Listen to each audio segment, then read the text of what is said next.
Hello guys, welcome back. Today we're going to take a deep dive into scoring 5-hole.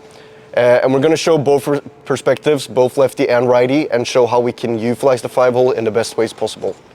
I was actually going to say that myself, but it's his channel now, isn't it? Look at me. I am the captain now. I am the captain now. Introduce yourself. People need to know you can speak. Let's get into it. Let's go. And we have a goalie hiding in the corner. There is a goalie here. He's real. He's real. Let's get it. All right. So. You hate this guy. I don't know why I put up with this. Quick side note, guys. The brand new HT custom jerseys are available in the link down below in the video description with your name, your country flag, and your number on the back. Make sure you check them out down below. And of course, also the training jerseys in camo white and also camo black are available in the links down below in the video description. Thanks. Back to the video. Scoring 5-hole on the goalie is one of the most humiliating ways to get scored on. And all of the goalies watching this, I think it speaks for itself. It's never a good feeling letting in 5-hole goals. And this video is going to be a lot more crucial and important to the lefty players. As a righty player myself, I never really enjoyed scoring 5-hole, and it's because we're limited with possibilities. We can still jump in on the fun as well, but we just have to be a lot more precise, and we can't do as many movements. All of this is based on, as the goalie is a righty player. What I mean with righty player is that he holds the stick with his right hand. This is essentially 95, if even more, % of the goalies out there nowadays. So this is going to be most crucial for lefties to learn. Lefty perspective. Starting off, we're going to go through stick handling moves, how we can dangle the goalie and score 5-hole.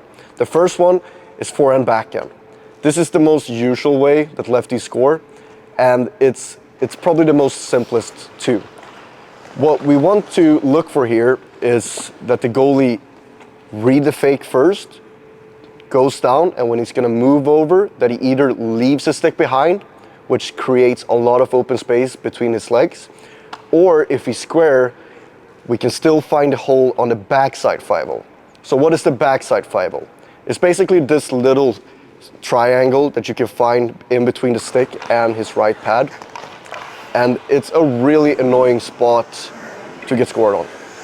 As a lefty, we can also do backhand, forehand. It's a lot more harder, but it works if we really time it and have good precision. But just keep in mind that it's not an alternative, but we can still do it if the situation seems right. These are the most normal ways of finding a 5-hole as a lefty, but then we have something new and unique that we can do, something that the goalie isn't used to, that he hasn't put into his mind or regiment. This is comparable to Kucherov's no dribble, where he doesn't touch the puck and just let it slip in between, or Texier's poke. So try to find some different unique ways, use your imagination, but it's really hard to perfect and you need a lot of strength and timing for it. Next one is shooting the puck. There's a lot of different ways we can shoot the puck as a lefty through the 5-hole. There's basically 4 key movements here. And the first one we're going to go through is surprise shot. Basically a quick release. And what I mean with surprise shot is that there's no load up in the movement. We just hit the puck quick as possible and when the goalie doesn't expect it. And where do we want to shoot it here?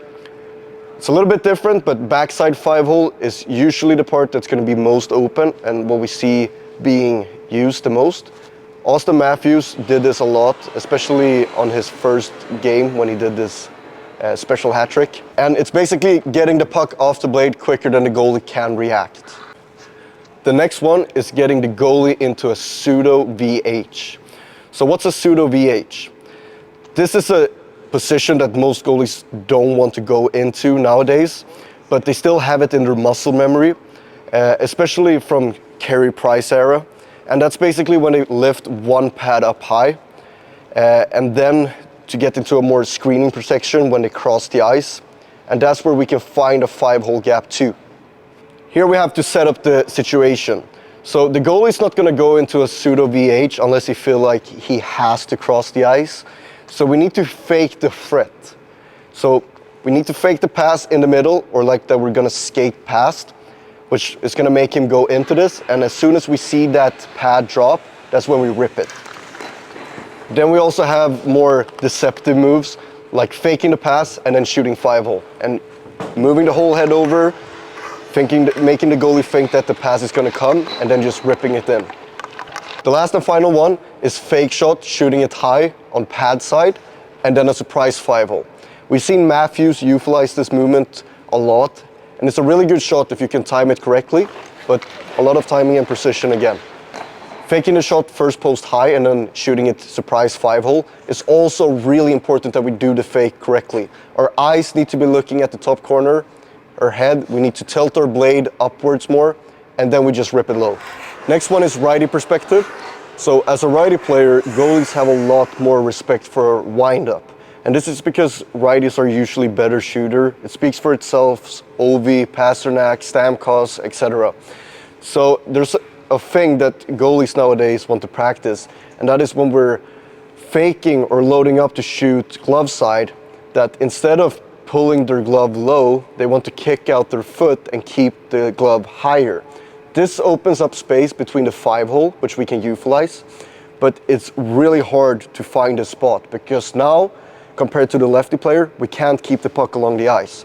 We have to get it a little bit above it, around 5 to 10 centimeters. I know this doesn't make sense for you watchers from the US, but just a little bit higher up so we can find that gap. This shot is usually going to be scored from a deeper distance, so a little bit further away from the net, but this is always different from level to level and goalie to goalie. Also on the glove side, we can beat the goalie on the backside 5-hole, but this is really hard because we have to get really down low, and what we want to aim for here is more of his foot than through the space. It's really hard, but if the goalie is in the right spot and it's more suitable, then rip it there. Delayed 5-hole. So when we go in, we can do a shot fake, and then when we see them wanting to push to the left side and their body stay, that's where we can find the 5-hole space because it opens up.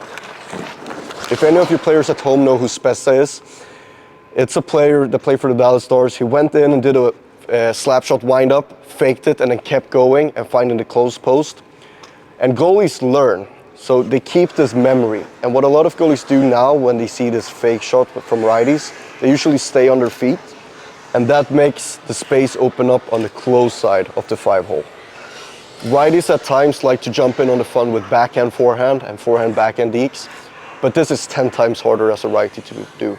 And when we do the forehand backhand deke, we need to do it from the same spot that the lefties usually go in and shoot from.